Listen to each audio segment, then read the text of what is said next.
If you set out for Alpha Centauri right now, without pausing, without slowing down, how many generations will have passed on Earth by the time you arrive?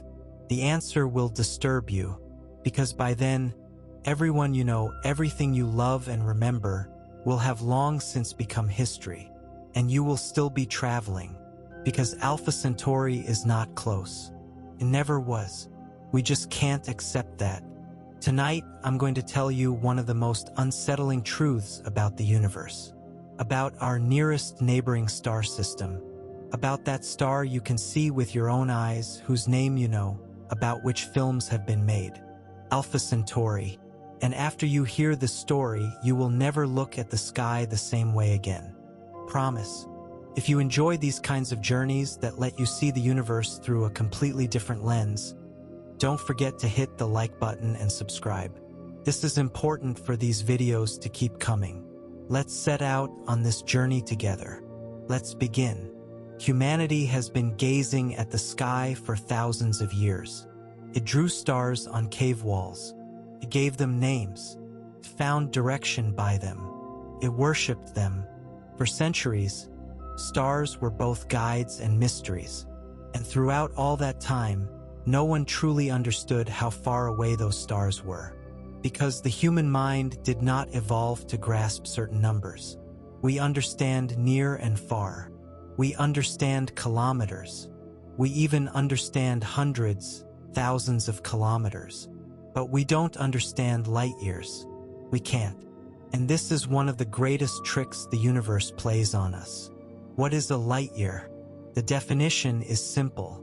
The distance light travels in 1 year. Okay, what does that mean? Light travels 299,792 kilometers per second. Per second. Think about that number for a moment. The distance from Istanbul to Ankara is about 450 kilometers. Light covers that distance in less than 1,000th of a second. It circles the Earth 7.5 times in 1 second. It reaches the Moon from Earth in 1.3 seconds. It reaches the Sun from Earth in 8 minutes. Now keep that speed going for an entire year. Wait, for a whole year. At 300,000 kilometers per second, without stopping, without tiring, travel for a full year. How many kilometers does that add up to? 9.46 trillion kilometers. 9,460,000,000,000 kilometers. That is 1 light year. And how many light years away is Alpha Centauri? 4.37. Just 4.37. Sounds small, doesn't it? By interstellar standards, it really is small. But if you try to write that 4.37 in kilometers, it comes out to 41.3 trillion kilometers. 41,300,000,000,000 kilometers. Try writing that number on a piece of paper. Count the zeros. Then think. The fastest spacecraft humanity has ever sent out, Voyager 1, is currently traveling at approximately 61,000 kilometers per hour.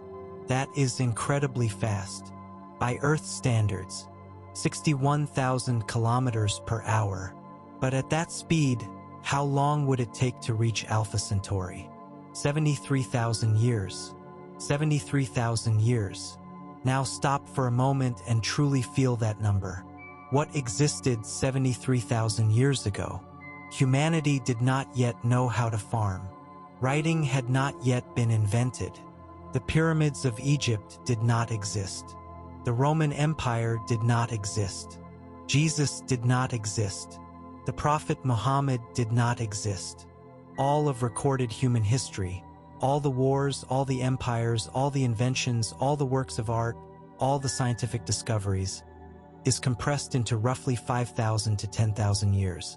73,000 years is 7 to 14 times that. So traveling to Alpha Centauri at Voyager 1 speed would take as long as living through all of humanity's recorded history 7 times over. And Voyager 1 isn't even heading in that direction. It's going a different way. If it had been pointed toward Alpha Centauri, it would arrive there in 73,000 years. But even thinking about that is sufficiently staggering. Now let's consider these numbers personally. The average human lifespan is around 80 years. Divide 73,000 by 80. You get 912.5. So to reach Alpha Centauri at Voyager 1 speed, you would need roughly 912 human lifetimes. One after another. One person dies, the next one continues. The same journey keeps going for 912 generations. Let's put that number in perspective. The Republic of Turkey is about 100 years old. That's 912 Turkish histories. Line them up one by one. That's how long. The Middle Ages in Europe lasted about 500 years. Nearly twice that. The entire history of the Roman Empire, from its birth to its fall, was about 1,500 years. This journey is longer than 2 Roman Empire histories. And that's just the travel time. Now think personally. When you were born, your mother and father were there. Your grandparents were there. Their parents were there. Go back 912 generations. Travel back that far, and the ancestors of your ancestors' ancestors reach the early days of Homo sapiens. People living in caves, making tools from stone, newly discovering fire. That's how long a span of time this is, and you will spend it on the road. The one who began the journey won't make it there. Your descendants, 900 generations later, might perhaps arrive. So how did humanity discover this distance? The answer to that question is one of the most beautiful stories in the history of science. And understanding this story will help you grasp our distance from Alpha Centauri on a much deeper level. For many years, measuring the true distances to stars seemed impossible. Because stars are so far away that even through the most powerful telescope they appear as mere points. You can analyze their size, color, and properties. But measuring their distances is a different world entirely. For this, a method called parallax is used. What is parallax? Let me explain with a very simple experiment. Hold one finger up in front of your nose. Close your left eye and look with your right. Then close your right eye and look with your left. The position of your finger appears to shift, doesn't it? The background stays in a different spot. The amount of that shift helps you calculate the distance to your finger. The closer it is, the more it shifts. The farther it is, the less it shifts.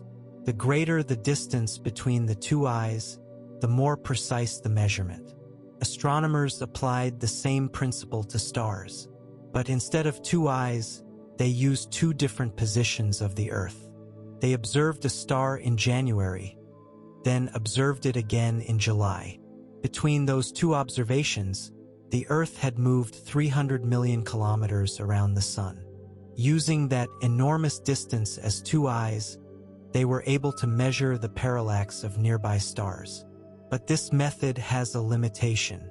Parallax only works for nearby stars. For very distant stars, the amount of shift becomes so small it can no longer be measured. Fortunately, Alpha Centauri is close enough. And that's why we were able to measure its distance with considerable precision. In 1838, Friedrich Wilhelm Bessel succeeded in measuring the parallax of the star 61 Cygni in the constellation Cygnus, and calculated that it was approximately 10 light-years away. This was the first successful measurement of a stellar distance in history. In the same year, Thomas Henderson observed Alpha Centauri from South Africa and measured its parallax. His calculations were correct, but the result was so astonishing that he hesitated to publish it. Because the distance he found, just over 4 light-years, seemed unimaginably vast at the time. But there was no escaping the mathematics. Alpha Centauri really was that far away. Think about what people living at that time must have felt upon hearing this discovery.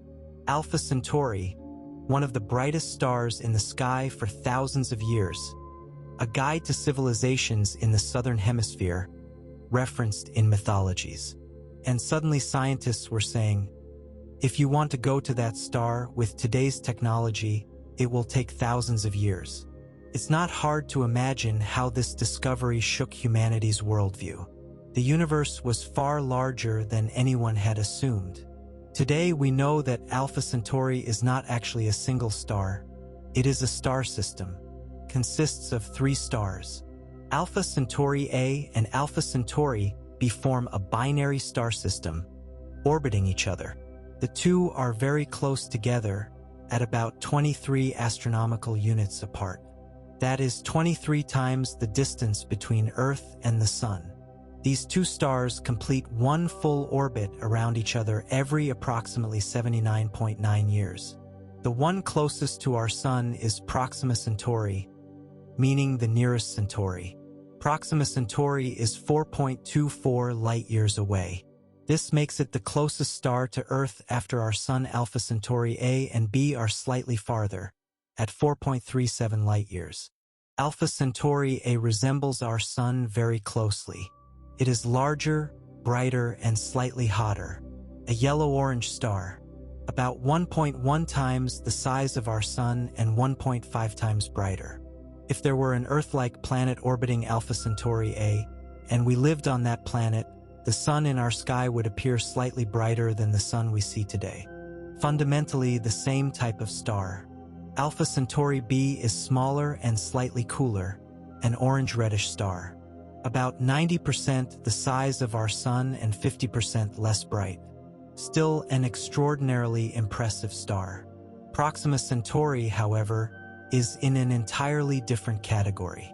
A very small, very cool, red dwarf star. 8 times smaller than our Sun and 500 times dimmer. Can't even be seen with the naked eye. But it is the most interesting member of this system, because it is the closest. Proxima Centauri is approximately 13,000 astronomical units away from Alpha Centauri A and B. That is 13,000 times the distance between Earth and the Sun. So Proxima Centauri is at a tremendous distance from the other 2 stars. Some scientists still debate whether Proxima is truly a member of this system or merely a separate star passing nearby by coincidence. But calculations strongly suggest that Proxima is a gravitationally bound member of this system. So, does this star system have planets? This question has excited scientists for years, and in 2016, something incredible was discovered. A planet orbiting Proxima Centauri was found. Its name is Proxima B. This planet orbits within the habitable zone of its star, the range of distance where liquid water could potentially exist. The size is comparable to Earth, and it's in our nearest neighboring star system. This discovery shook the world, because theoretically there could be life there, in our nearest star system, for 0.24 light-years away. It made headlines around the globe. Scientists were thrilled. But before getting too excited, there's something important to know. Proxima Centauri is a red dwarf star, and red dwarfs are very problematic stars. At regular intervals, they experience large solar flares. These flares can sometimes be so violent that they can fully flood a nearby planet with radiation. Proxima B is so close to its star that these flares may have already stripped away any atmosphere and surface water there. Moreover, Proxima B being this close to its star brings another problem: tidal locking. That is, the planet's rotation rate may have synchronized with its orbital period around the star.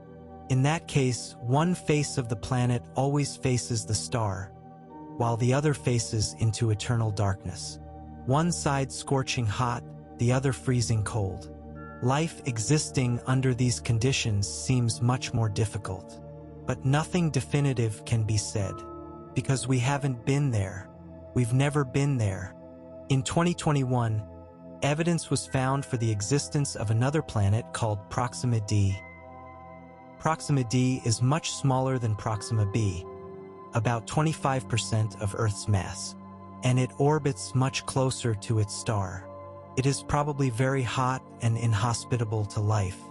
The search for planets in the Alpha Centauri A and B system also continues. In 2012, the discovery of a planet around Alpha Centauri B was claimed, but subsequent studies showed that this finding was erroneous. Research continues. Perhaps in the near future other planets will be found around these stars. Perhaps one of those planets will be habitable. Perhaps there is something out there. Perhaps. Now let's return to reality. Right now, tonight, we can observe the system, talk about it, generate theories. But we cannot go there. And this is one of the greatest obstacles humanity has ever faced. Distance. Pure distance. 41.3 trillion kilometers. This number is so large that your nervous system cannot truly process it. So let's make one more comparison.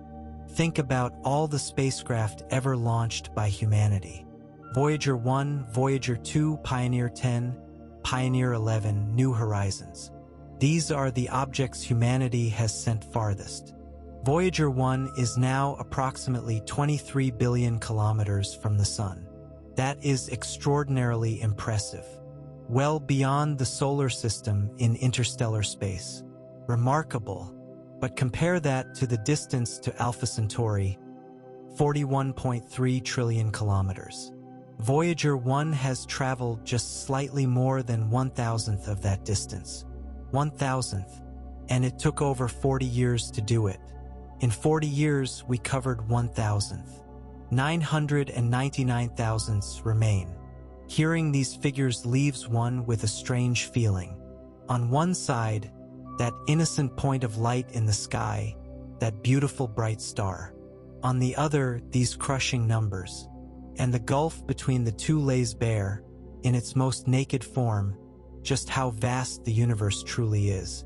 Now go back to the very beginning. Think for a moment. If you set out for Alpha Centauri tomorrow, with the best technology we currently have, at Voyager 1's speed, without stopping, without slowing down, how many generations will have passed on Earth by the time you arrive? 912 generations. And you don't know any of them. You can't see any of them. You can't speak to any of them, because you are on the road, still on the road. And this truth, as you look up at the sky tonight, as you look at that tiny point of light, changes everything. When you look at the sky tonight and see Alpha Centauri, remember this. That light traveled more than 4 years to reach you. The light you are seeing at this very moment left that star over 4 years ago.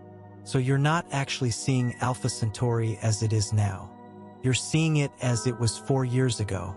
If a massive explosion were happening there right now, you would have to wait more than 4 years to receive that news. This is how the universe works. Wherever we look, we are seeing the past. There is no real-time universe. Everything is delayed. Everything is behind. And no matter how much you think about it, this truth can never be fully grasped. Humanity has always wanted to go beyond the horizon. This is one of the most fundamental characteristics of our species. Oceans were crossed. Mountains were climbed. The poles were explored. Every obstacle, sooner or later, was overcome by finding a way through. And this spirit continues today. Scientists, engineers, dreamers are all asking the same question. How can we get to Alpha Centauri? And the answers given to this question reveal just how limitless humanity's imagination is. But first, let's make one thing clear. Going to Alpha Centauri is not simply a technical engineering problem. It means confronting one of the most fundamental limits of physics, the speed of light. This limit is one of the most rigid laws the universe has imposed on us. And without understanding this law, it's impossible to truly grasp why this is so difficult.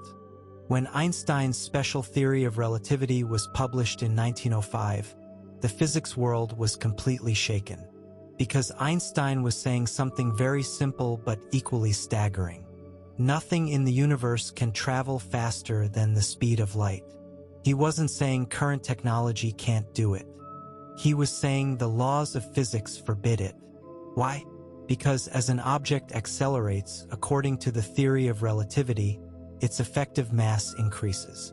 As it approaches the speed of light, this increase becomes dramatic. Reaching the speed of light exactly would require an infinite amount of energy. Since infinite energy is impossible, reaching the speed of light is also impossible. This is not a technology problem. This is a physical reality, a limit imposed on us by the universe itself. But this limit did not stop humanity's imagination. On the contrary, it forced us to think more creatively. If we can't reach the speed of light, how close can we get? Even if we could reach a few percent of the speed of light, getting to Alpha Centauri could be reduced to a few hundred years. Still very long, but compared to 73,000 years, that's a massive improvement. And to achieve this goal, scientists have been developing different fuel systems, different propulsion technologies, and different approaches for decades. Some of these are still purely imaginary. Others appear genuinely possible. The first and oldest idea, nuclear propulsion systems. In the 1950s and 1960s during the Cold War, a secret project called Project Orion was run in the United States. The idea behind this project was extraordinarily bold. Detonate small nuclear bombs at regular intervals behind a spacecraft and use the thrust from those explosions to accelerate it. Sounds crazy, but the math worked out. Some designs from Project Orion envision vehicles that could reach 3 to 5% of the speed of light. At that speed, how long would it take to get to Alpha Centauri? About 100 years. Compared to Voyager 1's 73,000 years, this is an incredible improvement. But still at the edge of a human lifetime. And there were enormous obstacles standing in the way of this project. The noise of nuclear explosions, radiation, international treaties, engineering complexity. The project was shelved, but the idea never left engineers' minds. Project Daedalus, a version of Project Orion, operates on a similar logic.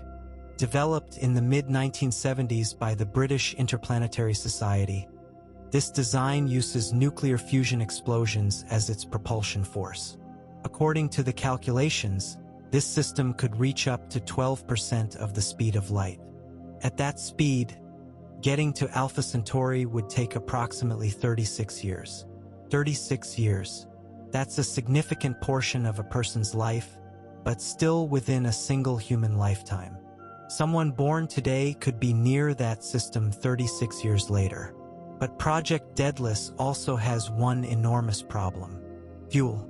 The amount of helium-3 needed to power this system is far, far beyond the total reserves found on Earth. Extracting enough helium-3 might require mining the moon or other planets. This is a massive challenge both technologically and logistically. A more modern idea, nuclear fusion-powered spacecraft. Fusion is the process by which stars produce energy, combining light atoms to form heavier atoms, releasing enormous energy in the process. The sun carries out this process every second, but humanity has not yet fully achieved controlled fusion energy. It has been attempted for years, billions of dollars have been spent, great progress has been made, but there is still no practical fusion reactor. The ITER project, currently under construction in France, is humanity's closest step toward this goal. But even this project is not yet a fully working fusion reactor. It is a gigantic experimental setup designed only to test the concept. If fusion energy could one day be brought under control, theoretically a spacecraft powered by this energy could approach 10% of the speed of light. At that speed, Alpha Centauri would take 43 years. 43 years. Within a human lifetime, someone born today would have arrived at the Alpha Centauri system 43 years later. This is a genuinely striking possibility. But fusion energy doesn't yet work even here on Earth. Making it work in space is an even greater challenge. And having the engineering capacity to achieve this may take centuries. What about antimatter? Antimatter is a mirror copy of matter with opposite charges. When an electron meets a positron, the two completely annihilate each other and convert into pure energy. This is the most efficient application of Einstein's famous E=mc² formula, the most effective way to convert matter into energy. Theoretical calculations show that an antimatter-powered spacecraft could reach up to 60% of the speed of light. At that speed, you could reach Alpha Centauri in about 7 years. 7 years.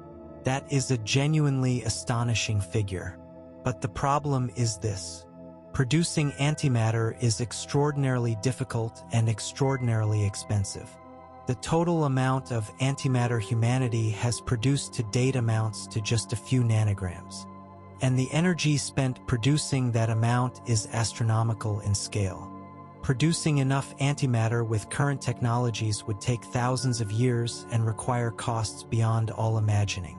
A wonderful idea, but for now, purely a fantasy. And this is where a project announced in 2016 comes in. Breakthrough Starshot. This project is financed by billionaire entrepreneur Yuri Milner. This project, announced together with Stephen Hawking and other scientists, questions all assumptions about space travel from the ground up. The idea is this. Instead of sending a huge, heavy spacecraft, send tiny spacecraft the size of a postage stamp. These miniature craft would carry a small camera, some sensors, and a sail system. Then fire a laser beam from a massive array of lasers on Earth at these tiny craft. Light pressure would accelerate them. The target, to reach 20% of the speed of light. At that speed, Alpha Centauri would be reached in approximately 20 years. Now stop for a second. 20% of the speed of light. Alpha Centauri in 20 years. That covers a significant slice of a person's life, but it's absolutely something that could happen within a single human lifetime. Someone born today could be receiving data from the Alpha Centauri system 20 years later. Isn't that incredible? So why haven't we done it yet? Because this project also faces enormous obstacles. The first problem, a sufficiently powerful laser system. The laser system envisioned by Breakthrough Starshot is far beyond the most powerful lasers in existence today. It requires thousands of lasers spread across an area of roughly 1 square kilometer, operating simultaneously. This is a massive challenge both technologically and financially. Current estimates suggest building such a system would take tens of billions of dollars and dozens of years. The second problem, collisions with dust particles in space. As these tiny craft travel toward Alpha Centauri at 20% of the speed of light, they might collide with dust particles or gas molecules in their path. At this speed, even a tiny dust particle could completely destroy the craft. Interstellar space may appear empty, but it actually contains matter, albeit very sparsely. And at this speed, that matter acts like a tiny bullet. To overcome this problem, the front surface of the craft must be made of an extremely durable material, or the craft must map the dust clouds along its path in advance and avoid them. Both are extremely difficult at present. The third problem, the craft cannot slow down, because slowing down also requires energy, and these craft don't carry enough fuel. So when the craft enters the Alpha Centauri system, it will still be traveling at 20% of the speed of light. It will fly right through. There is no option to stop. It will have only a few hours to collect data. Then the system will be left behind. And sending the data it collected back to Earth will take more than 4 years. The fourth problem, communication. When these tiny craft collect data, they need to send it back to Earth. But the craft are so small that the antenna and power source they can carry are extremely limited. Transmitting data from such a tiny system across 4 light-years is an extremely difficult engineering problem, especially once the craft has moved beyond the range of the laser system and must rely on its own power source. And how large can that power source be in a postage stamp-sized craft? Despite all these difficulties, the Breakthrough Starshot project is still active. Research continues. Perhaps by the middle of the 21st century, these miniature craft can be launched.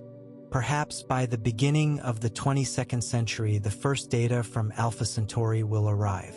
This is a genuinely exciting prospect, but it should also not be forgotten. These craft are not taking humans there. They are only collecting data.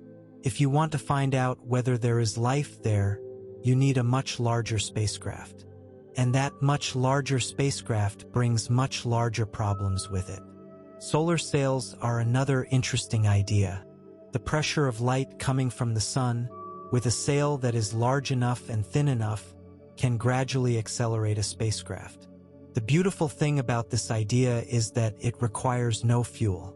Without fuel, you can theoretically keep accelerating. As you move away from the sun, the acceleration decreases, but speed accumulates. The maximum speed achievable with this method is limited to a few % of the speed of light.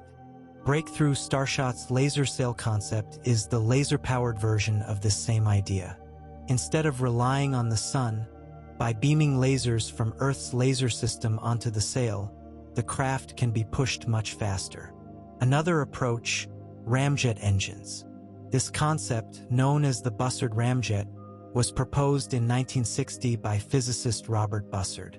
The idea is elegantly simple. Hydrogen gas is distributed sparsely everywhere in space. Collect it as you go, burn it in a fusion reactor, and obtain propulsive force. This way, the spacecraft gathers its own fuel throughout the journey. Theoretically, this system could reach speeds approaching the speed of light. But there are problems. The density of interstellar hydrogen is extremely low. A massive collection net is needed to gather enough of it. And this collection process actually creates a drag force, in other words, a braking effect. Subsequent calculations showed that this system would actually slow down more than it would speed up. The Bussard ramjet remains a beautiful dream. What about methods humanity has not yet imagined? This question is one of the most exciting in science, because history shows us this. Every great technological leap came from a concept the previous generation could not even imagine. In 1900, who would have believed in a flying machine? In 1950, who would have believed in a computer you carry in your pocket? In 2000, who would have believed that artificial intelligence could produce art? Perhaps in 2100 or 2200, humanity will develop a propulsion technology that doesn't even have a name yet. A technology born from the depths of quantum mechanics, the secrets of dark energy, or an entirely new understanding of physics. This is speculative, but it's not impossible. And this possibility is the most powerful source of hope regarding the journey to Alpha Centauri. But now let's step back from the technical discussion and face the practical reality. Right now, today, with the technology we have, it is not possible to send humans to Alpha Centauri. And it will not be possible in the near future either. Accepting this fact can be disheartening, but it's also liberating, because when we accept this fact, we can focus on the essential question: what must we do to make this journey possible? The answer is multidimensional. First, energy. Without more powerful and more efficient energy systems, interstellar travel is impossible. Fusion energy is critical in this regard. If humanity could achieve controlled fusion energy, it would not only mean going to the stars, many energy crises would also be resolved. That is why fusion research is not merely a scientific goal, but a strategic priority for humanity's future. Second, materials science. The structures needed for interstellar travel must be built from materials that are extremely durable, extremely lightweight, and long-lasting. These materials do not exist today. Carbon nanotubes, graphene composites, metamaterials, these are steps in the right direction, but not yet sufficient. Every advance in materials science brings interstellar travel a little closer. Third, computing and artificial intelligence. Managing an interstellar spacecraft means calculating an infinite number of variables simultaneously. Navigation, life support systems, energy management, system failures. A computational capacity far beyond human capability is required. Artificial intelligence will play a critical role at this point. Perhaps one day artificial intelligence will be the brain of interstellar ships, autonomously without human intervention, managing the journey. Fourth, and perhaps most importantly, time. Great projects take time. Rome wasn't built in a day. Humanity's opening to space is the product of decades of accumulated knowledge. The journey to Alpha Centauri will also be a project spanning generations. And across those generations, knowledge, motivation, and resources must be transferred. This is not just a technological challenge. It is a cultural, social, and political one. And it is precisely at this point that the discussion of Alpha Centauri goes far beyond technology. This is no longer just a scientific question. This is a question of what humanity wants to become. Will we live only on this planet? Or will we reach for the stars? Will we only grapple with the problems of this moment? Or will we set great goals that will shape the lives of future generations? These questions may keep you awake tonight, but perhaps slowly you can begin to feel what those goals truly mean. Look at the sky, at that distant point of light, 4.37 light-years away, 41.3 trillion kilometers. And at the same time, tonight, a goal, one of humanity's greatest dreams. And this dream may be out of reach for now, but it is real. And every dream that is real can one day become possible. This is the most powerful lesson of human history, and Alpha Centauri is the greatest test of that lesson. Let's say we went. Let's say one day, with a technology humanity has not yet imagined, we reached the Alpha Centauri system, or at least sent a probe there, and the probe started sending us data. What would we want to see when we received that data? What are we hoping to find? These questions are perhaps the most exciting part of all this discussion, because Alpha Centauri is not just a distant point of light. It is potentially the home of another world, another life, perhaps another civilization. But we must be realistic. What might we find in the Alpha Centauri system? To answer that question, we first need to understand the conditions there. And those conditions are both exciting and extremely challenging, because this system differs significantly from the conditions we're accustomed to in our solar system. And these differences make the question of whether life can exist there extraordinarily complex. Let's start with Proxima Centauri, because Proxima B is currently one of the exoplanets attracting humanity's greatest interest. When it was discovered in 2016, it caused enormous ripples in the world's press. And rightly so, because theoretically, liquid water could exist on this planet. And liquid water is, as far as we know, one of the basic requirements for life. That's why Proxima B is not just a planet. It is a hope, a concrete, measurable, observable hope concerning one of humanity's greatest questions. But to truly understand the conditions on Proxima B, you first need to understand Proxima Centauri. Proxima is a red dwarf star, much smaller, much dimmer, much cooler than our Sun.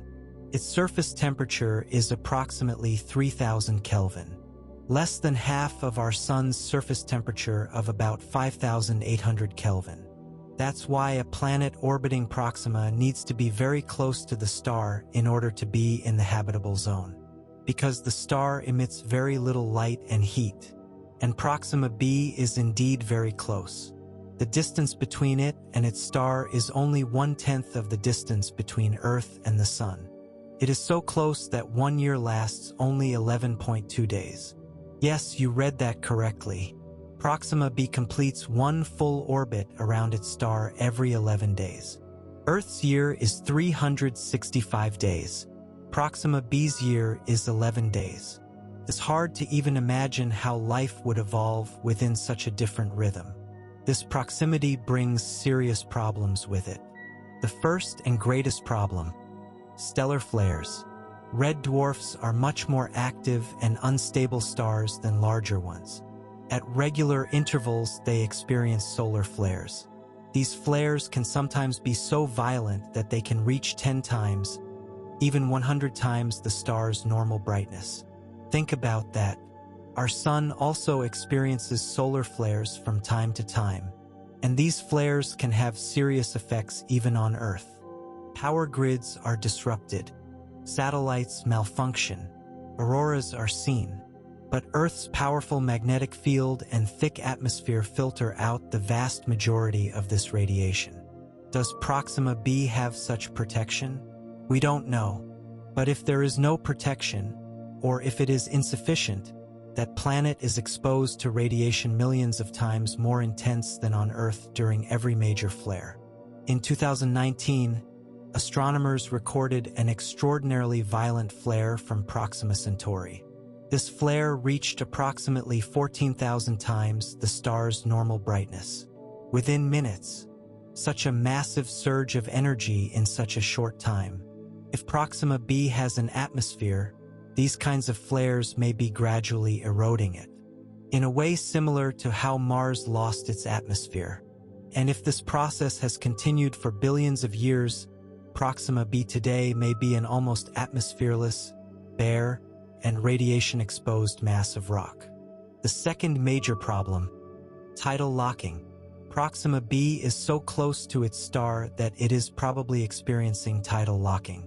This means the planet's rotation period equals its orbital period around the star. Just like the moon always shows the same face to Earth, Proxima B's one face probably also always looks toward its star, while the other faces into eternal darkness. The day side is scorching hot. The night side is freezing cold.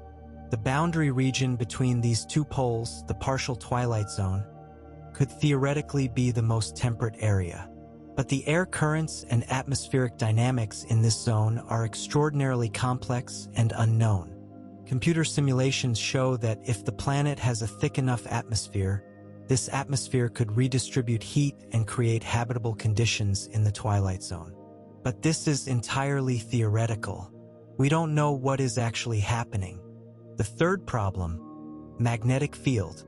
Earth's magnetic field acts as an invisible shield that deflects solar winds and cosmic radiation. Without this shield, solar winds would gradually destroy our atmosphere. That's exactly what happened on Mars. Mars doesn't have a strong magnetic field, and its atmosphere was eroded by solar winds over billions of years. Today, Mars's atmosphere is less than 1% of Earth's. That's why there's no liquid water on the surface, and no life. Does Proxima B have a magnetic field? We don't know. In the case of tidal locking, the flow of liquid metal inside the planet could change, and the formation of a magnetic field could become more difficult. But this is not certain. Some models show that tidally locked planets can also generate magnetic fields. Despite all these negatives, scientists continue studying Proxima B without completely giving up hope. Why? Because life can be extraordinarily resilient. On Earth, there are organisms called extremophiles. These are microorganisms that can live under conditions fatal to most life. They can survive in acid lakes, boiling springs, radiation-filled environments, freezing cold, and extreme pressure. Some don't even need sunlight. Around hydrothermal vents in the depths of the oceans, there are ecosystems living in complete darkness and under high pressure. These ecosystems depend not on solar energy, but on Earth's geothermal energy. This fact shows that life doesn't necessarily need a surface, necessarily need an atmosphere, or necessarily need direct starlight in order to exist. If Proxima B has underground liquid water reserves or an ocean beneath ice, there could be a sheltered environment there, protected from stellar flares and radiation. And in that environment, fueled by geothermal energy, a simple but genuine form of life could exist. This is speculative, but it's possible, and everything that's possible is worth investigating. Now let's move on to a different question. If we look beyond Proxima B at the Alpha Centauri A and B system, what do we see? These two stars resemble our Sun much more closely, and this similarity suggests that the planets around them could also carry Earth-like conditions. In 2012, the discovery of a planet around Alpha Centauri B was claimed. This news generated enormous excitement, because Alpha Centauri B is a star very similar to our Sun. But unfortunately, subsequent studies showed that this discovery was erroneous.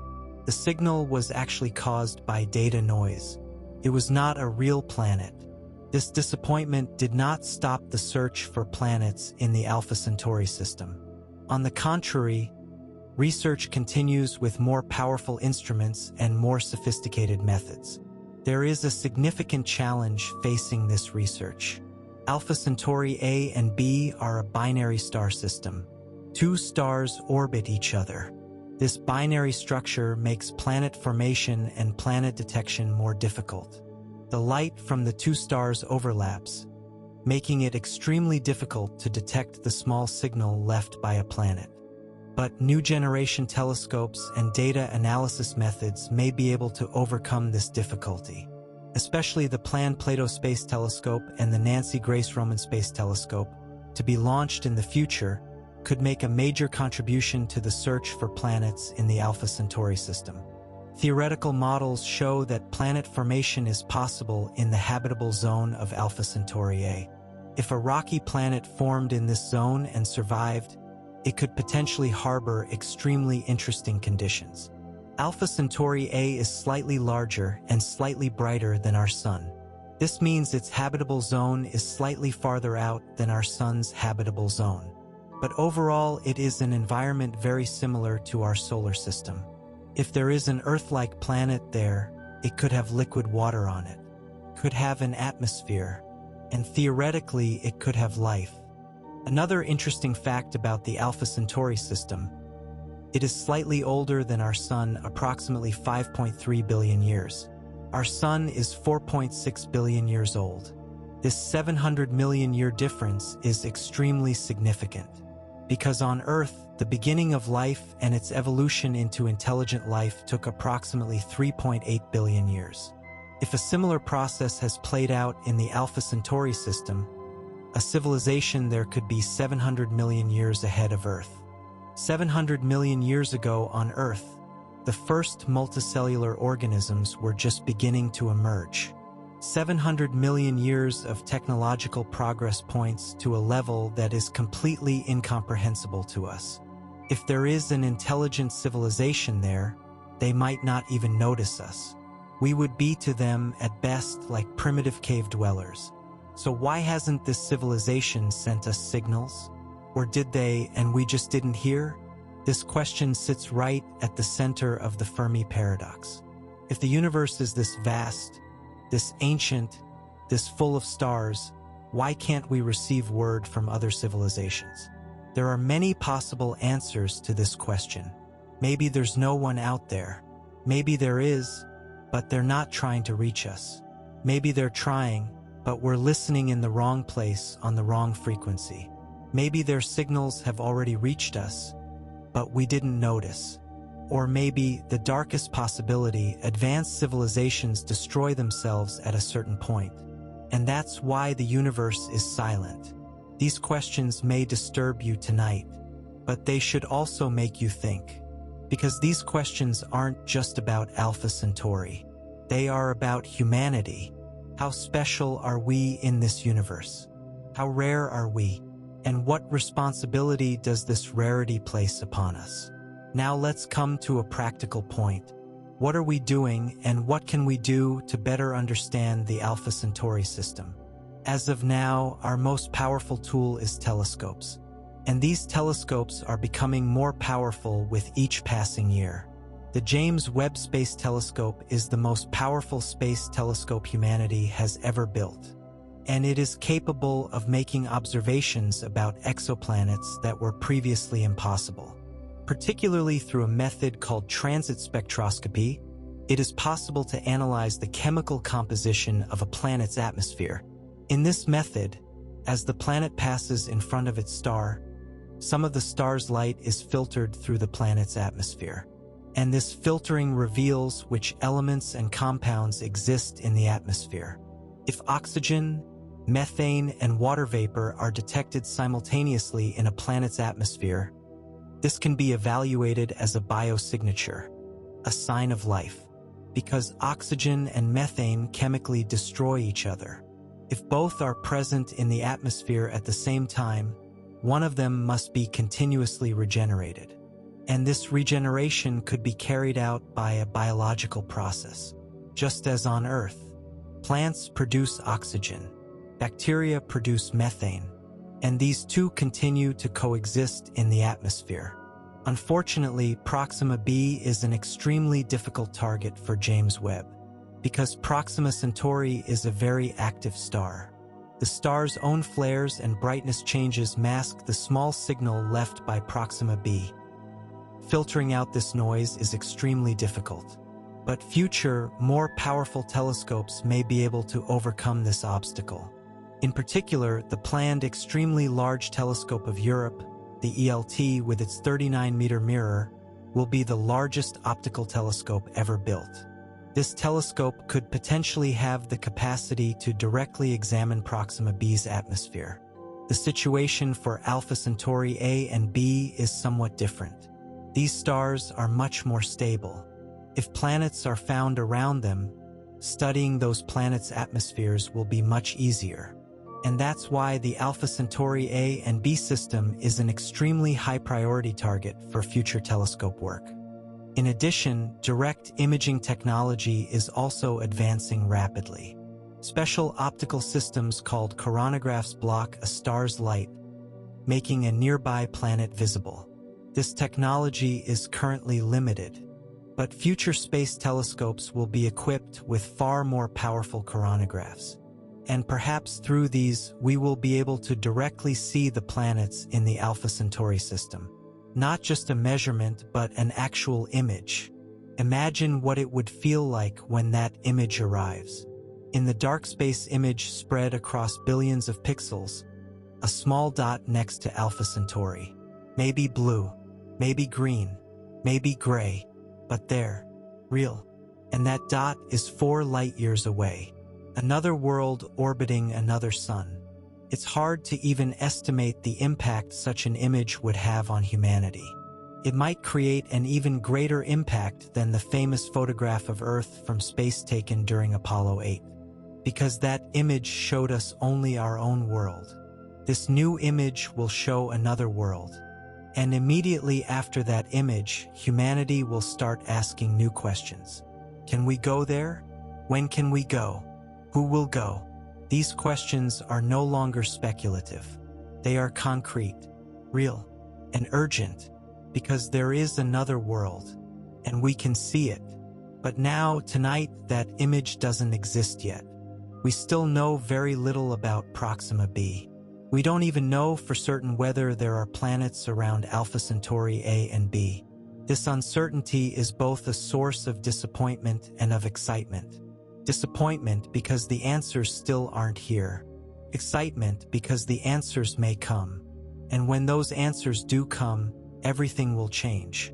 Now close your eyes, or keep them open, and think about this. For 0.37 light-years away, there is a star system. Maybe empty, maybe teeming with life. Maybe something out there, right at this moment, is looking at its own sky. Maybe looking at our sun. Maybe wondering about us. Maybe it has no idea we exist. And you, tonight, are looking at them with the same curiosity. This connection is not physical. There is no real communication. Even a signal at the speed of light takes more than 4 years to arrive, far too slow. But curiosity knows no boundaries. Curiosity is faster than the speed of light. And tonight, your curiosity is reaching a star system 4.37 light-years away. Your thoughts are reaching there. Your imagination is reaching there. And this is the fastest journey the laws of physics permit. In the next chapter, we will examine even more deeply the effects of this journey on humanity. Going to Alpha Centauri is not merely a technical achievement. It is a choice that defines what humanity is and what it wants to become. And that choice has already begun to be questioned. Going to Alpha Centauri. These three words seem to point to a technical goal, a distance, a target coordinate, an engineering problem, but in reality something much deeper, because this goal brings humanity's most fundamental questions about itself back to the fore. Who are we? Where are we going? What is the meaning of our existence? And these questions are far harder than any physics calculation. Throughout history, humanity has made great discoveries. Every great discovery brought not only new knowledge, but a new sense of identity. The Copernican system was revolutionary, because Earth was no longer the center of the universe.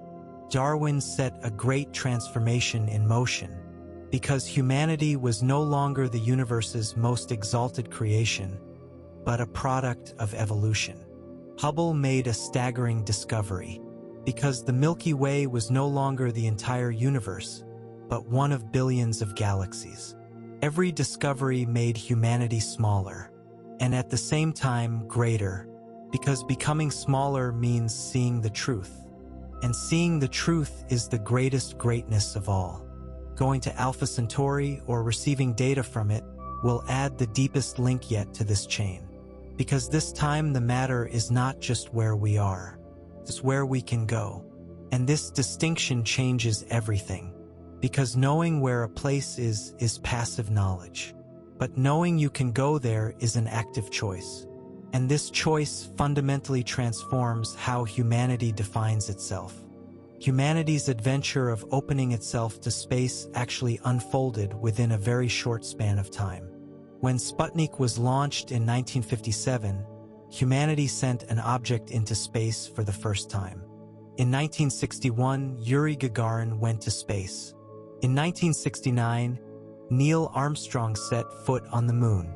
All of these events took place within 12 years. 12 years. A blink of an eye in humanity's history. And within these 12 years, our species crossed the boundaries of its own planet. This speed is extraordinary. This courage is extraordinary. And this achievement still inspires awe today. But what has happened since then? In one sense, progress. The International Space Station was built. Robotic vehicles were landed on Mars. Probes were sent to the outer solar system. Nearly every corner of the solar system was explored. Thousands of exoplanets were cataloged. This is genuinely impressive. But in another sense, in terms of crude space travel, we became stuck. After the astronauts of Apollo 17 left the moon in 1972, no human has ventured beyond Earth's orbit.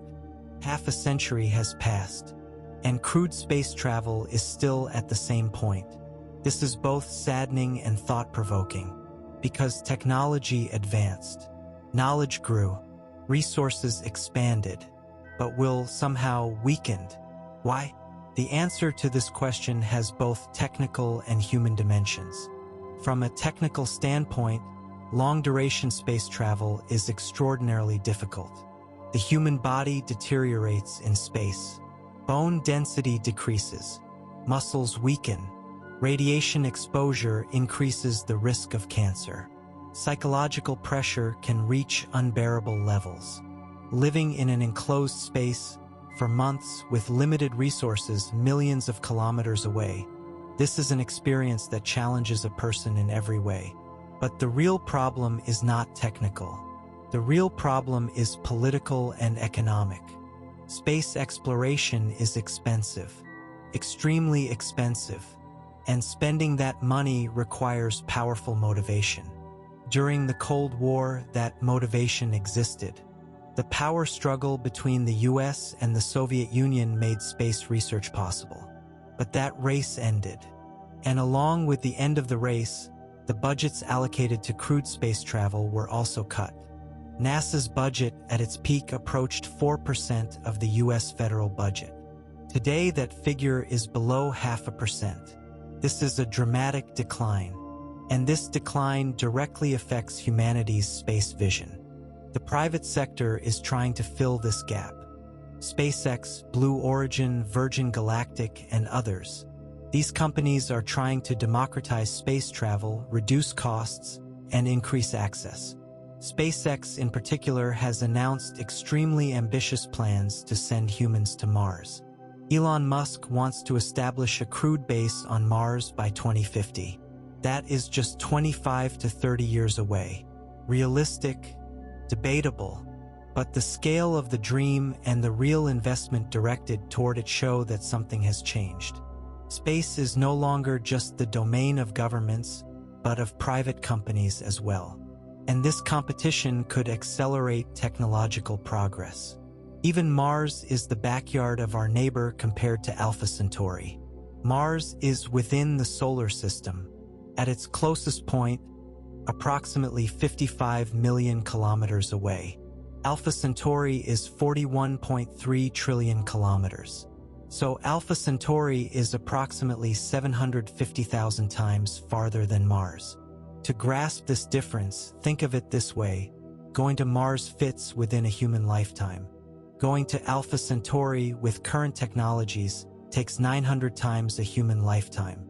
The gap between those two things is not merely distance.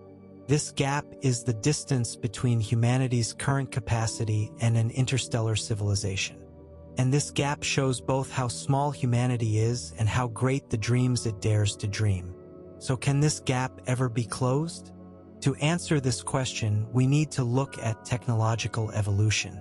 Not biological evolution, technological evolution. In the last 200 years, humanity has changed technologically faster than in all its prior history combined. The Industrial Revolution transformed the entire world. The discovery of electricity lit up the darkness. Motor vehicles shrank distances. Airplanes connected continents. Computers expanded the human mind. The internet connected all of humanity to each other. Artificial intelligence is now reshaping everything all over again. Each step accelerated the next, and this momentum increases with every passing decade. If this trend continues, the technology humanity will possess 200 years from now may look completely fantastical from today's perspective. Could someone living at the beginning of the 1800s have imagined today's world? Being able to have a video call with someone on the other side of the world through a small piece of glass in your pocket. Artificial intelligence that diagnoses a disease. Driverless vehicles. Robots sent to space. None of these could have been imagined, but all of them became real. So what might be possible 200 years from now? Perhaps truly interstellar travel. Perhaps truly Alpha Centauri. And here a very critical question arises. Will humanity survive another 200 years? This question sounds pessimistic, but it is entirely legitimate. Global warming is accelerating steadily. The nuclear threat still exists. Experts are warning about the risks of artificial intelligence. Pandemic threats are growing. Resources are being depleted. Humanity is struggling with the very threats it has created. And if these threats are not overcome, going to Alpha Centauri will never happen, because there will be no humanity left to make the journey. In this context, the goal of Alpha Centauri is not just a scientific ambition. It is also a survival strategy for humanity. Staying on a single planet is like putting all your eggs in one basket. If Earth experiences a catastrophe, the continuation of humanity is lost. A massive asteroid impact, supervolcanic eruptions, if the climate crisis spins out of control, or other catastrophes we have not yet foreseen. Any of these could bring all of human history to an end. But if humanity can gain a foothold on another planet, in another star system, the continuation of our species is secured. This is a philosophically extremely important argument. Stephen Hawking said similar things repeatedly in the final years of his life. Humanity's spread into space is no longer an option. but a necessity. If we remain on Earth for centuries, the risk of our species going extinct is extremely high. But if we spread to the stars, that risk falls to nearly zero. Hawking's argument was not merely a romantic vision. It was a cold calculation. And this calculation makes Alpha Centauri even more important. Because if we are ever going to spread to the stars, Alpha Centauri is the first step. The closest, the most accessible, the most realistic target. But is humanity ready for this? To answer this question, we must first understand what humanity is. Homo sapiens emerged approximately 300,000 years ago, and over those 300,000 years, evolution adapted us to a specific environment. Savannas, forests, riverbanks, settled agricultural societies, cities. In all of these environments, the human body, human psychology, and human social structures were shaped. But none of them included space travel. Living in space resembles none of the environments human biology adapted to. This is a major problem, and to overcome this problem, humanity must either change itself or change its living conditions. There is no gravity in space. The human body undergoes serious changes in a zero-gravity environment. Fluids shift toward the upper regions of the body. This leads to increased pressure in the eyes and vision problems. Some astronauts have experienced permanent visual impairment after long-duration missions. Muscles weaken from disuse. Bones lose density. The heart shrinks because it has to work less in a gravity-free environment. The immune system weakens. Astronauts who spend long periods in space have difficulty walking when they return, because their bodies have adapted to a different environment. The data from astronauts who spent a year on the International Space Station is striking. Russian cosmonaut Valery Polyakov spent 437 consecutive days in space. This is the longest duration in a single spaceflight. And the physical changes he experienced after that period required extensive medical treatment. Months of rehabilitation, some effects lasting for years. And this was for just 437 days. An Alpha Centauri journey will last decades, hundreds, perhaps thousands of years. It is hard to even imagine what would happen to the human body over that span of time. How do we solve these problems on a long-duration interstellar voyage? There are several possibilities. Creating artificial gravity, that is, simulating gravity through centrifugal force by rotating the spacecraft around its own axis. This is theoretically possible but enormously complex from an engineering standpoint. Rotating a large structure creates serious challenges in terms of material strength and energy. Slowing bone and muscle loss through regular exercise and special medications is also possible. But these methods have limited effect and may not be sufficient for a journey lasting centuries. Perhaps the most radical solution: genetic engineering. Modifying the human body to better adapt to the conditions of space. Genetic changes so that bones and muscles do not weaken in space. A more radiation-resistant immune system. A metabolism that can function on less oxygen, water, and nutrients. Perhaps even adaptations for long-term sleep or slowed metabolism. Some mammals can go into hibernation. Perhaps through genetic engineering, humans could acquire a similar capacity. This idea is extremely controversial from a scientific ethics perspective, because changing the human being also means changing the definition of humanity. If we need to genetically modify humans in order to go to space, are those modified beings still human? This question dives into the deepest waters of philosophy. The movement called transhumanism places this question at its center. And when the age of interstellar travel arrives, this debate will inevitably take place. But perhaps the answer is simpler. Being human is not a biological category, but a collection of consciousness and values. And that consciousness, whatever body it inhabits, remains human.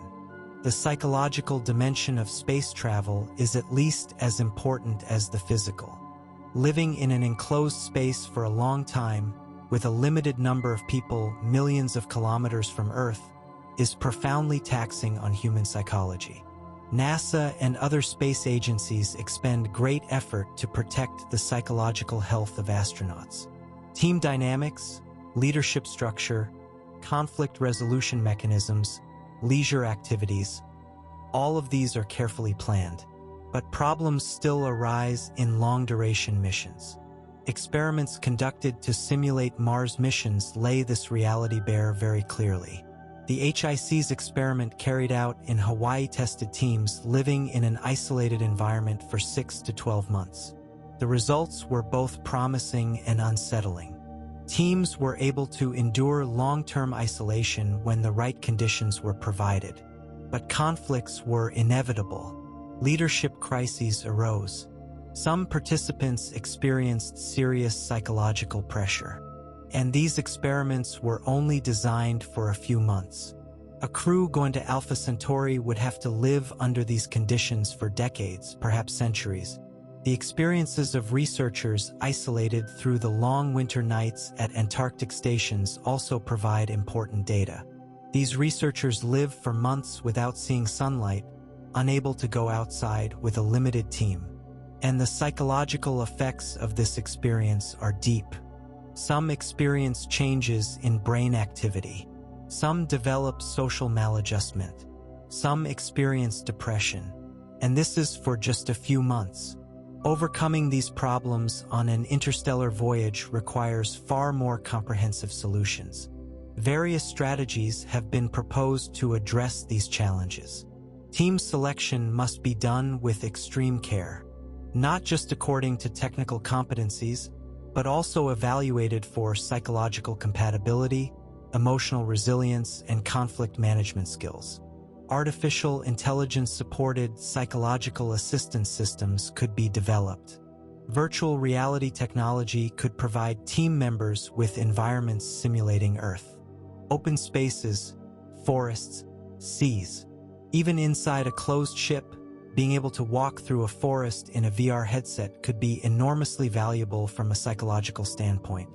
And in the generation ship scenario, even deeper questions arise. Children born on the ship are incorporated into this journey without ever making a choice. Is this ethical? People who did not choose to be born and raised on another planet or a ship are condemned to the conditions of that planet or ship. This opens one of the deepest ethical debates in human history. Can one person, on behalf of another person, on behalf of a person not yet born, make a decision to undertake an interstellar journey? This question can be viewed from different perspectives. From a libertarian perspective, the children who will be born have no right to choose. You are involuntarily incorporating them into this journey. From a collectivist perspective, this sacrifice is unavoidable for the continuation of our species. Every generation lives subject to the decisions of the generation that preceded it. Someone born in a particular country today did not choose that country's language and culture. That is a constraint on a much smaller scale. An interstellar ship, in this sense, is simply a far more extreme example. And the children born on the generation ship are not only living within a constraint. They are also becoming part of humanity's greatest adventure. Perhaps for those children, the ship is their universe.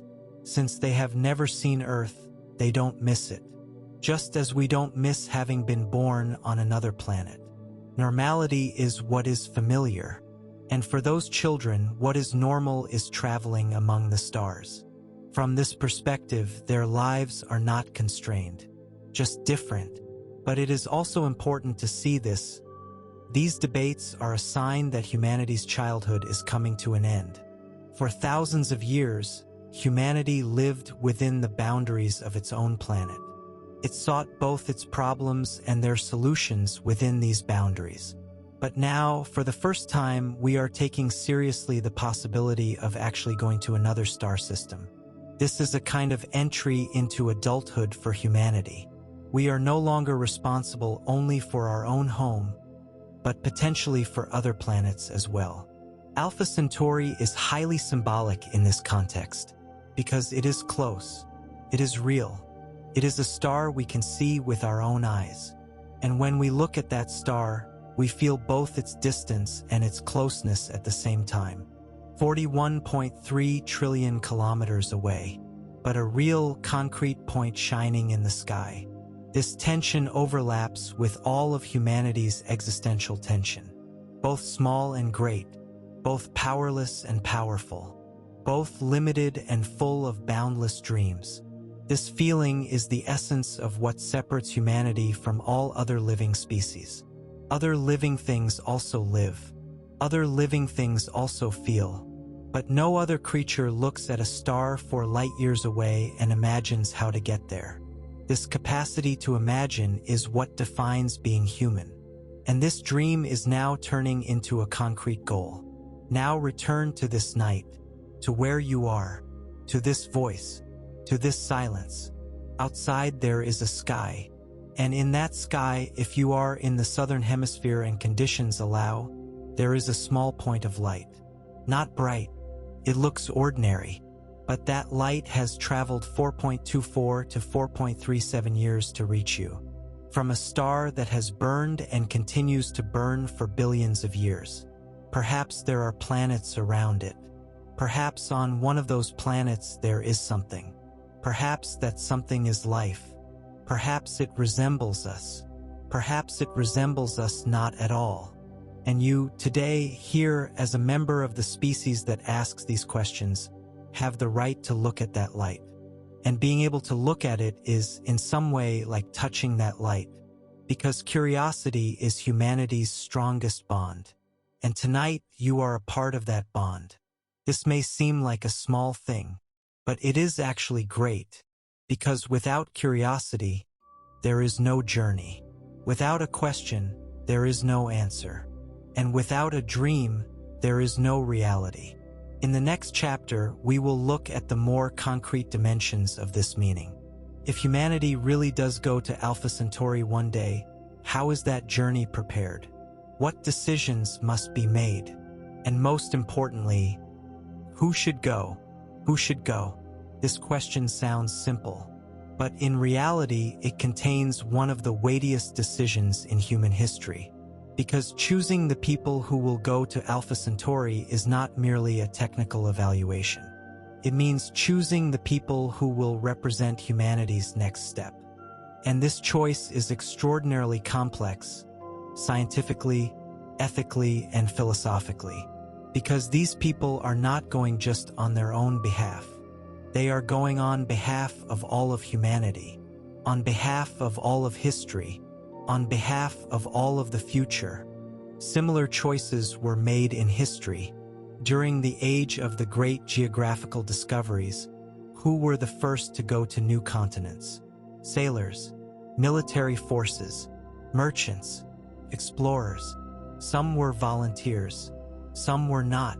Some returned, some never did. And with their departure, everything in the places they went changed. Not only those people, but those left behind as well. The world, history. When Columbus set out in 1492 with his crew of 90 people, none of them truly knew what they would find. But they set out, and that journey changed the course of human history forever. Something similar will happen when humanity goes to Alpha Centauri. But this time the scale is completely different, because this time returning may not be possible, at least not at first. And this state of non-return makes the selection decision far heavier.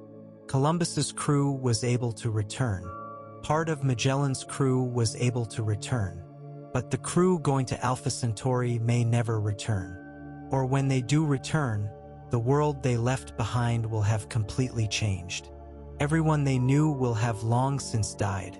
Everything they knew will have become history. This is not merely a physical journey.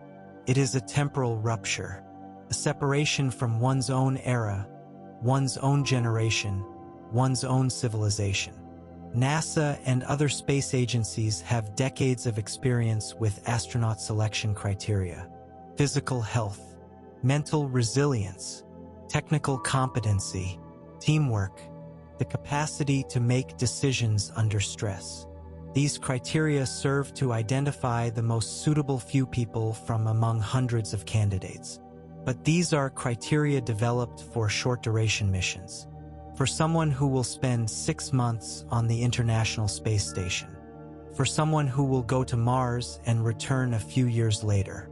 Even for these, astronaut selection is extraordinarily meticulous and comprehensive. The Alpha Centauri journey, however, is a completely different category. Even at 10% of the speed of light, it would take 43 years. At 1% of the speed of light, it would take 430 years. With current technologies, thousands of years. Throughout this period, a crew must not only survive, but remain functional, productive, and psychologically healthy. Simply surviving is not enough. These people must make scientific observations throughout the journey. They must maintain the ship systems. They must solve problems. They must give birth. They must raise children. They must educate. They must govern a society. And all of this must be done 41.3 trillion kilometers away, with no help from Earth. This requires a standard far beyond existing astronaut selection criteria. So what does an ideal interstellar astronaut profile look like? First, technical skills. This person must be an expert in more than one field: medicine, engineering, astronomy, biology, geology, chemistry, psychology. Because dozens of light years away from Earth, every problem must be solved on its own. You can't ask for help.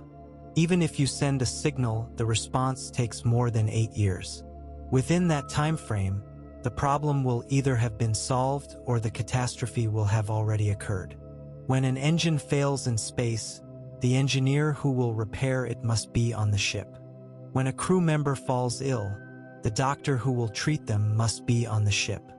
And this knowledge will not reside in a single person. The entire crew must be cross-trained, with everyone competent in more than one field. Producing this kind of person requires, in itself, decades of training programs. Then, psychological characteristics. These people must be able to endure extremely long-term isolation. They must be able to tolerate monotony. They must be able to function in the midst of uncertainty. They must be able to manage conflict calmly.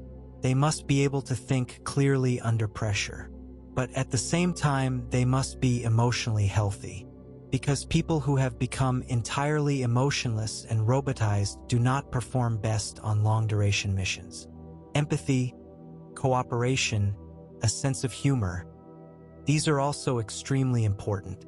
People who will live together inside a ship for decades, for centuries, cannot merely tolerate each other.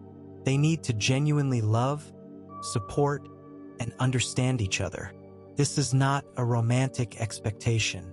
It is the basic condition of survival.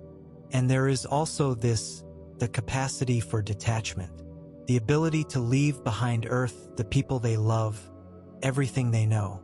This is an irreversible separation. You will not see your mother.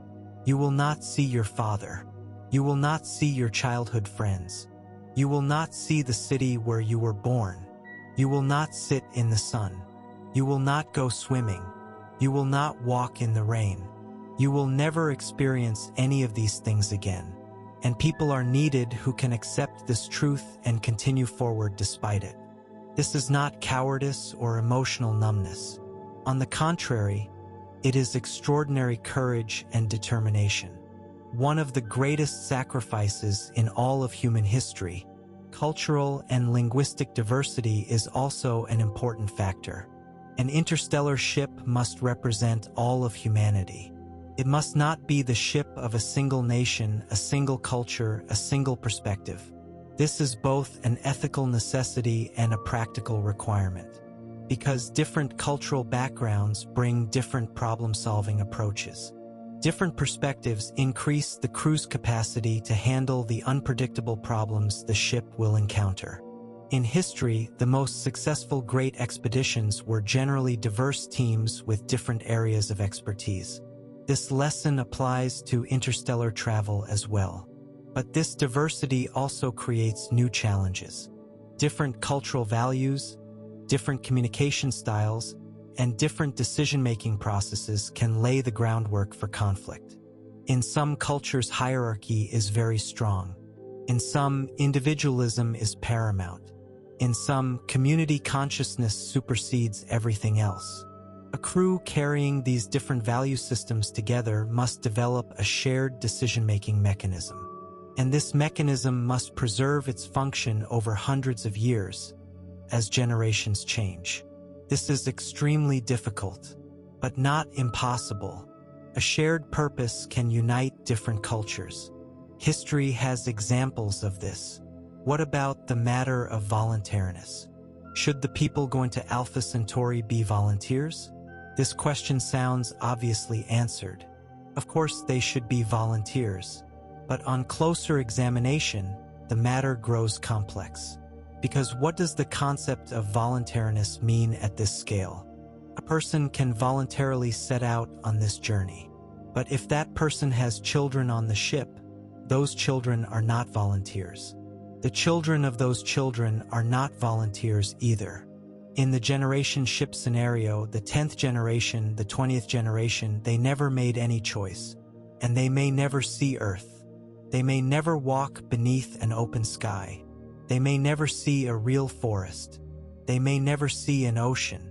They will know only the corridors of that ship, the artificial light of that ship, the limited world of that ship. Do we have a responsibility toward these people? Absolutely. And this responsibility begins from the planning of the journey itself. The interior of the generation ship must offer, as much as possible, a livable, rich, and meaningful environment, not a sterile box designed merely for survival. Gardens, spaces for art, music, a library, sports areas, nature simulations, social living spaces. These are not luxuries. They are necessities for psychological health. Because human beings exist not merely to survive, but to live. And living requires meaning, beauty, and connection. What kind of governance system will be established inside the ship is also critically important. Dictatorship? Democracy? A council of experts? Throughout history, humanity has tried every form of governance, and each has strengths and weaknesses. Can democracy function on a long-duration space voyage? Perhaps, but rapid decision-making mechanisms are essential in emergencies. How is this contradiction resolved? A kind of hybrid system? Decisions about daily life democratic? Emergency decisions centralized? How is this system kept stable across generations?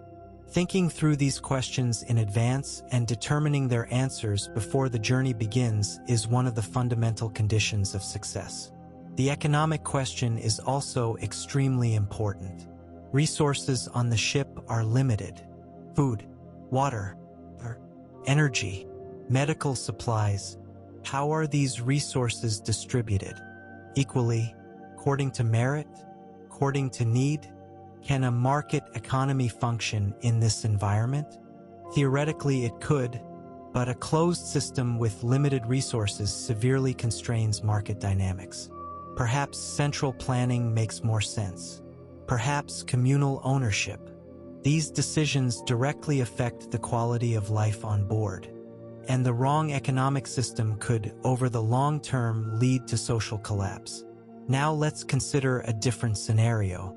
Before sending humans, we sent a robotic probe. Breakthrough Starshot-style miniature craft or a larger, AI-assisted exploration vessel. This probe reached the Alpha Centauri system and began sending data. And that data revealed something incredible. There is life on Proxima B. Even at the microbial level, indisputable evidence. What do we do in that case? This scenario represents the greatest ethical and philosophical crisis humanity could ever face. On one side, there is life on another world. On the other side, we want to go there. But what will we do with that life? Will we study it? Protect it? Will we contaminate it? Will we harm it? What happened throughout Earth's history when more advanced civilizations encountered less advanced ones? Most often, a tragic annihilation. The process that began with Europe setting foot on the American continent led to catastrophe for indigenous peoples. Diseases, wars, cultural assimilation. Not only human communities, entire ecosystems were destroyed. Species went extinct. Millennia of biodiversity were devastated. We don't want to repeat this when we encounter another form of life in space. But how do we prevent it? Quarantine protocols, remote observation, perhaps a decision never to make contact. Who makes this decision? Only those who went there, or on behalf of all of humanity. And what underpins this decision? Scientific curiosity? Moral responsibility? Legal obligation? These questions go far beyond international space law, because existing space law never addresses the scenario of finding life on another planet. This is entirely uncharted territory. The Outer Space Treaty signed in 1967 stipulates that space and celestial bodies cannot come under the sovereignty of any nation and can only be used for peaceful purposes. But this treaty does not regulate what to do if life is found on another planet, because at that time, no one took such a scenario seriously. Now we are beginning to take it seriously, and international space law is extremely inadequate on this subject. Filling this gap must be an important part of interstellar travel preparation. Not only building rockets, but also preparing ethical frameworks and legal regulations. What happens if no life is found? There is a habitable planet there, but nothing living on it. Then the options are different. Terraforming, reshaping the planet's atmosphere and surface conditions to resemble Earth. This is theoretically possible but requires astronomical costs and very long time frames. Hundreds, perhaps thousands of years. Throughout this period, humans or machines working on the planet need to be there to transform it. This means establishing a real colony. And establishing a colony itself carries enormous questions. Will that colony be an extension of Earth? Of which country? Under the authority of which government? Or will it be entirely independent? A new civilization? As it gradually grows more distant from Earth, as the physical distance increases, as the communication delay exceeds 4 years, how is the bond with Earth maintained? Or does it need to be? The American colonies one day declared independence from England, because geographical distance over time became cultural and political distance. The same process measured in light years could happen far more quickly. The Alpha Centauri colony, shortly after its establishment, could transform into a fully independent civilization with its own laws and values. This possibility is both exciting and unsettling. Exciting because it is a new branch of humanity, a new beginning. Unsettling because what does this separation mean? Is that new civilization still human? Does it share a common identity with us? These are questions that have no answer yet, and perhaps they will never have a complete one. Now take a step back and think about this entire picture together. Selecting people to go to Alpha Centauri, determining governance systems, establishing ethical frameworks, creating legal regulations. All of these are human challenges that must be solved before the technical ones. Building a rocket is perhaps the easiest of these problems. But who will go, how they will live, what they will do when they get there? These questions are far deeper. And these questions concern not only those who will go, but those left behind as well. Because this journey is the journey of all of humanity. Now return to this night, to where you are, to this voice, to this silence, and think about this. Perhaps you will not make this journey. Perhaps your children won't either. But one day, the descendants of the generations asking these questions will make these choices. And to be able to make those choices correctly, these questions need to be asked now. Hearing these questions tonight is a small but real contribution, because great journeys begin with great questions. And right now, tonight, those questions have been asked. The answers are not yet there, but the questions are. And where there is a question, there is also hope. Tonight, look at the sky. From where you are, through your window or from your balcony, or by imagining that moment in the depths of your mind, look at the sky. There are stars, glowing points. Each one is actually a sun, each a massive, blazing giant sphere of plasma. And the darkness between them is not merely emptiness.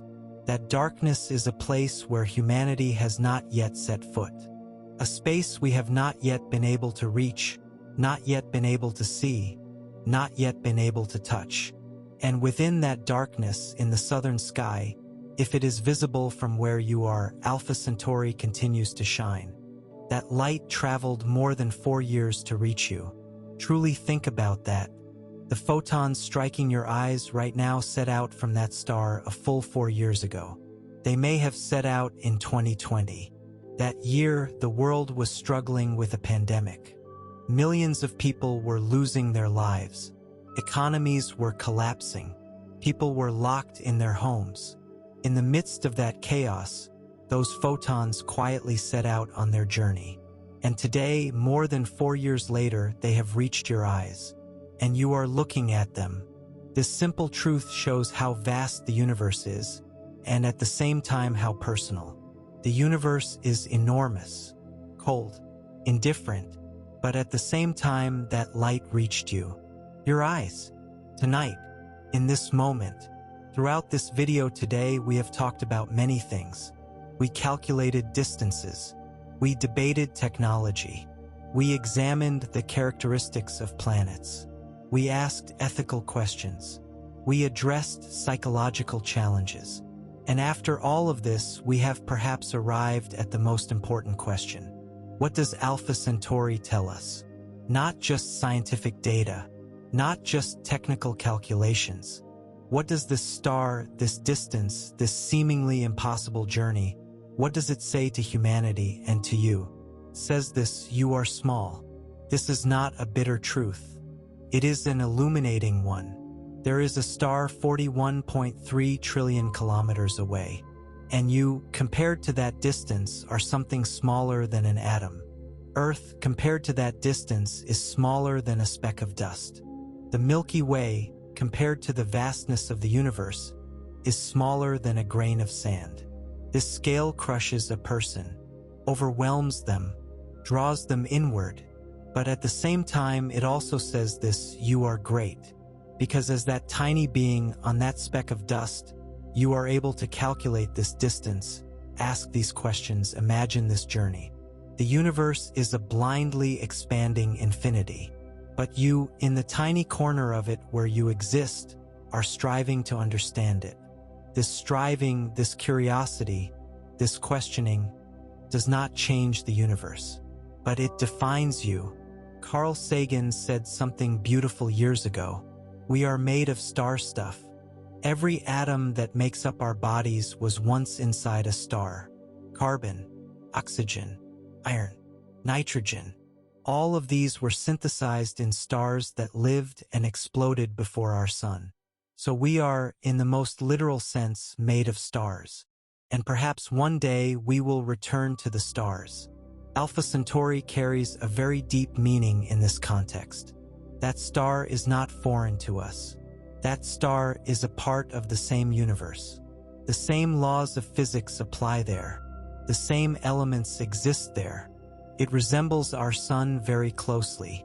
And perhaps there is life there. Perhaps the carbon atoms there were also once inside another star.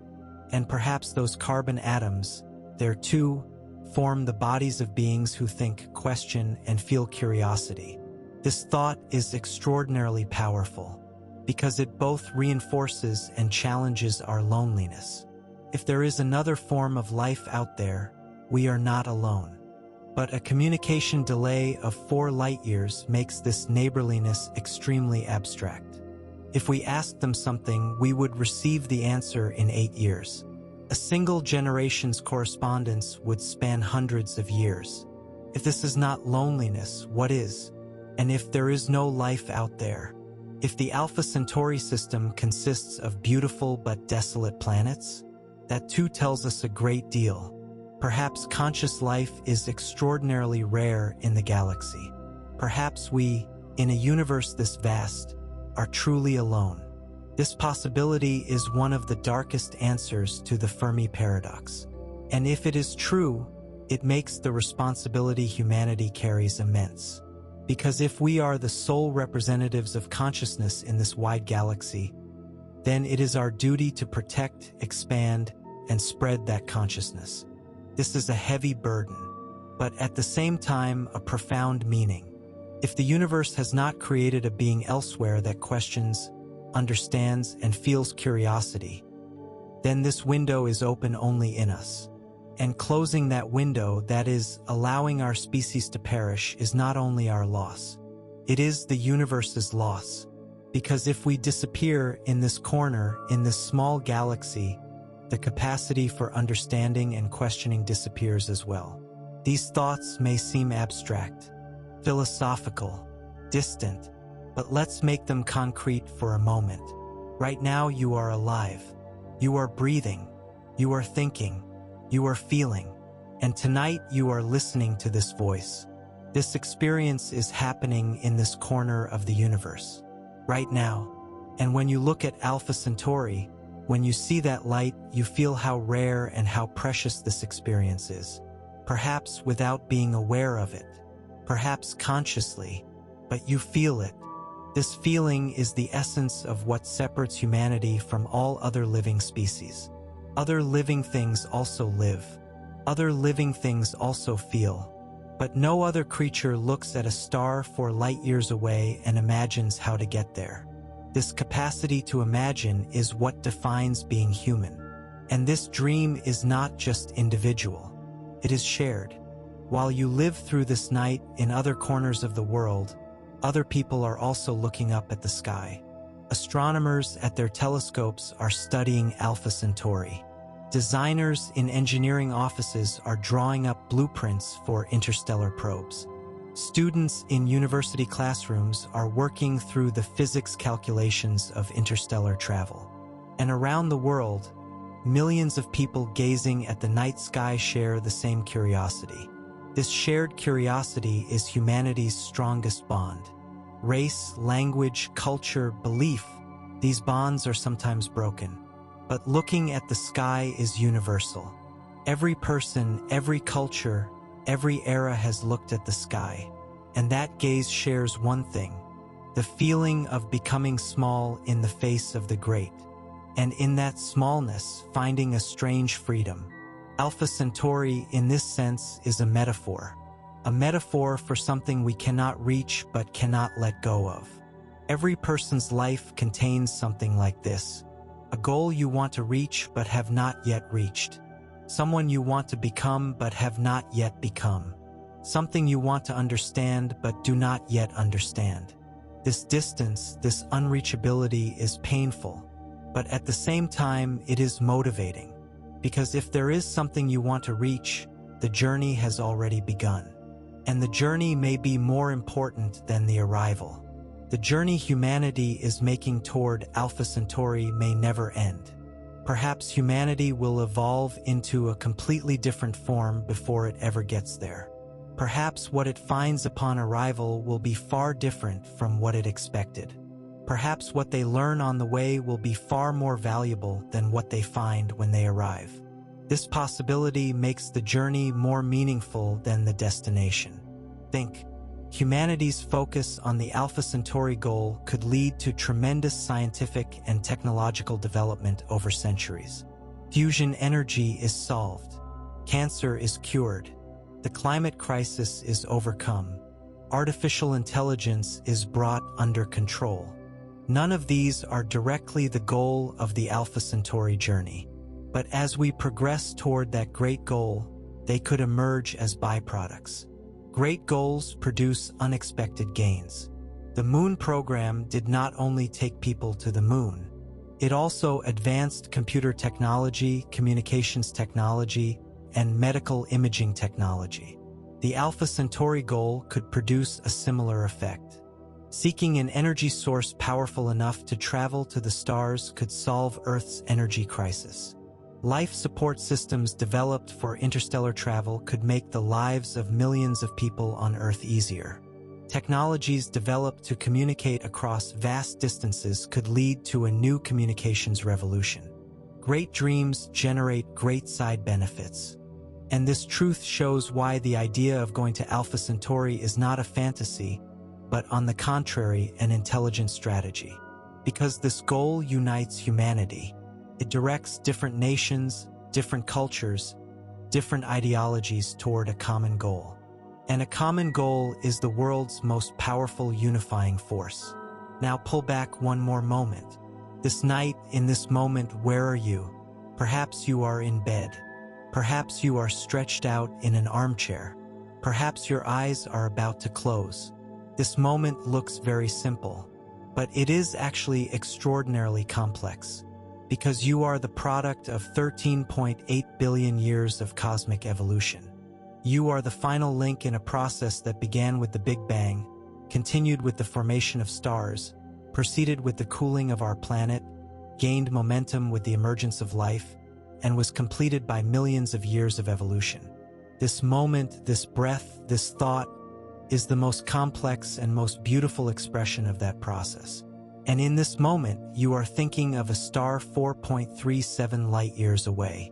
You are imagining looking at this star. You are wondering about going there, about what will come from there, about what is happening there. This curiosity is something written into your biological destiny. Human beings feel curiosity. They want to explore. They want to see beyond the horizon. And this instinct led you here tonight to listen to this voice. Alpha Centauri is a goal we cannot yet reach. 73,000 years, or 43 years, or 20 years. Whichever it is, this journey has not yet begun. And perhaps you will not live to see it. Perhaps your children will not either. Perhaps your grandchildren will not either.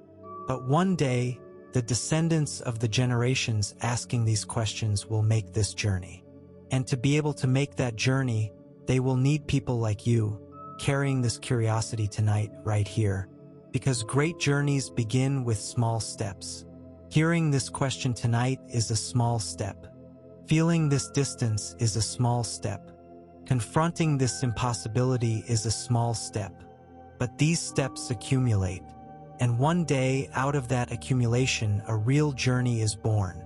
And when that journey begins, when those travelers look back, these nights will be remembered. These questions had to have been asked. This curiosity had to have been felt.